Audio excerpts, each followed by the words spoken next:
అందరికీ నమస్కారం. నేను మీ దివ్య అల్లూరి. మనం చిన్నప్పుడు ఒక విషయం మీద చాలా మాట్లాడుకునేవాళ్ళం, వాదించుకునేవాళ్ళం. మాట్లాడుకోవడం కాదు, వాదించుకునేవాళ్ళం. అది ఏంటంటే కోడి ముందా, గుడ్డు ముందా, చెట్టు ముందా, విత్తు ముందా అని. ఒకవేళ మనం కోడి ముందు అన్నామనుకో, గుడ్డు లేకుండా కోడి ఎలా వచ్చింది అనేవారు. ఒకవేళ కోడి గుడ్డు ముందు అన్నామనుకో, కోడి లేకుండా గుడ్డు ఎలా వచ్చింది అని అనేవారు. సో మనం అలా వాదించుకుంటూ ఉండేవాళ్ళం. మేబీ పాత జనరేషన్ వాళ్ళందరూ కూడా ఇది వాదించుకుంటూ ఉండొచ్చు. అందరూ కూడా ఇది వాదించి ఉండొచ్చు ఒకసారైనా.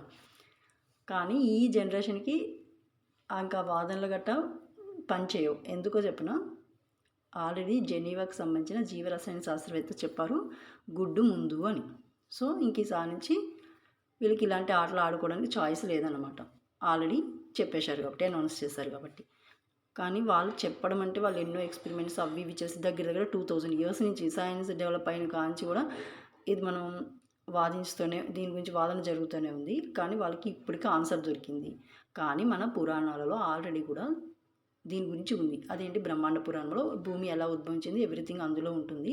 అందులో ఏంటంటే నిర్జీవం నుంచి జీవం వచ్చిందని ఉంటుంది. సో అండం అనేది నిర్జీవ పదార్థం, అందులోంచి జీవం వస్తుంది. సో ఫస్ట్ నిర్జీవ పదార్థం నుంచి జీవం వచ్చింది కాబట్టి అండం నుంచే మొత్తం సృష్టి జరిగింది. కాబట్టి దాని గురించి అంత పరిశోధన, అంత టైం వేస్ట్.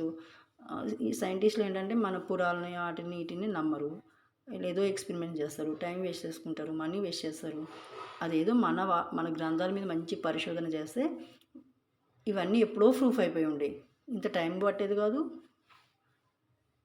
ఇంకా ఇంత రీసెర్చ్ కూడా అవసరం లేదు. వాళ్ళకి తొందరగా ఆన్సర్స్ దొరికిపోతాయి యాక్చువల్గా. కానీ అంతే, ఎవరి నమ్మకం వాళ్ళది. మనం దానికి ఎవరు ఏమీ చేయలేం.